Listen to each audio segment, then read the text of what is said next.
mystérieux message écrit et lu par Louise Bontemps. Nous passons nos vacances en Normandie. C'est une région que nous ne connaissons pas. Au sortir de l'hiver, les randonnées en vélo tout-terrain dans cette nature au vert profond et aux douces senteurs de la campagne et de ses bois environnants sont un enchantement.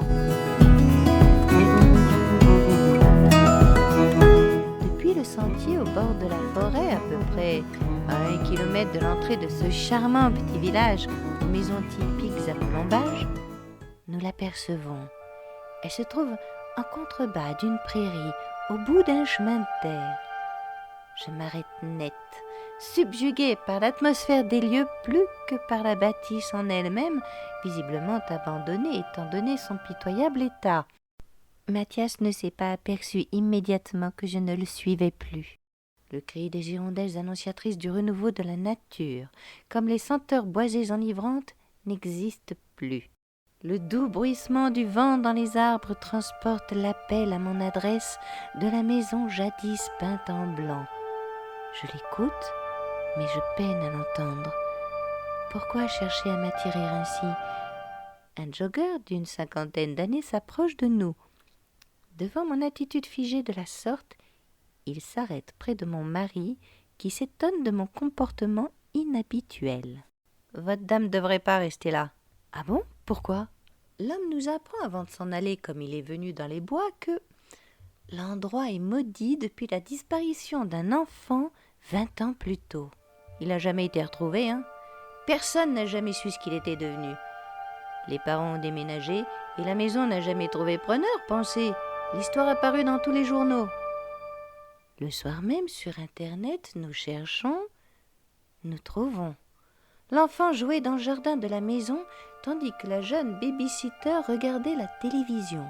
Elle ne l'a pas vu disparaître. La thèse de l'enlèvement fut privilégiée. Ça va te paraître fou, Mathias, mais cette maison m'a parlé. Et le plus curieux, c'est ce bien-être qui m'a envahi. Je sais qu'il venait de la maison. C'est vrai que j'ai moi-même ressenti quelque chose, affirme-t-il à son tour. Nous retournons la voir en voiture le lendemain. Le chemin qui nous y mène est bordé de prairies aux couleurs éclatantes des fleurs nouvellement écloses. La forêt sur le talus plus haut surveille la propriété de sa bienveillance. En sortant de la voiture devant la maison, nous remarquons la vue dégagée sur toute la campagne alentour avec ses champs, ses naturels et ses parties boisées. L'endroit apaise. Nous fixons la maison qui nous observe. Ma respiration s'accélère. Elle me parle de nouveau. Un numéro de téléphone est inscrit sur la pancarte à vendre. Nous le notons. Nous remarquons alors ce magnifique et immense rosier sauvage sur la droite de la bâtisse, éclatant de splendeur avec ses roses fraîchement ouvertes. C'est un appel pour moi et un coup de cœur pour Mathias. Nous voulions changer de vie et cette maison nous supplie de réaliser notre rêve. La transaction s'effectue rapidement, les travaux de rénovation aussi. Les murs ne cessent de me crier quelque chose et je sens que notre bonheur est lié à la compréhension de ces cris. Le rosier sauvage est atteint d'une maladie. Nous devons l'arracher. Mathias manque de tomber dans un trou profond. Nous le dégageons en enlevant complètement le rosier. Nous découvrons un puits.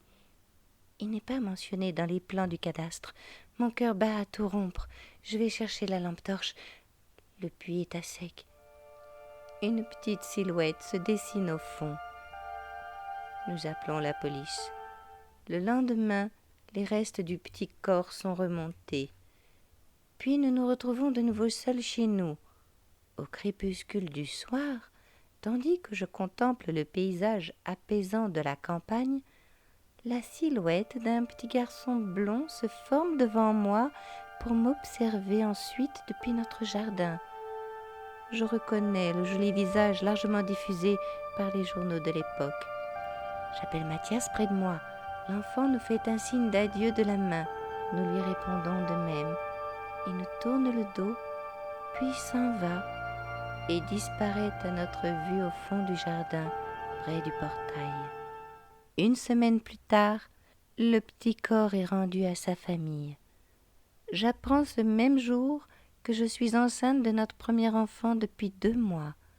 Cet appel n'était pas le fruit du hasard. Seule une future maman pouvait délivrer son âme d'une errance éternelle.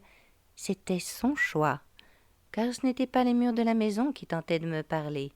C'était l'enfant lui-même. C'est ce que j'ai fini par comprendre. Aujourd'hui, cette maison couvre de nouveau le bonheur d'une famille sous son toit fraîchement rénové.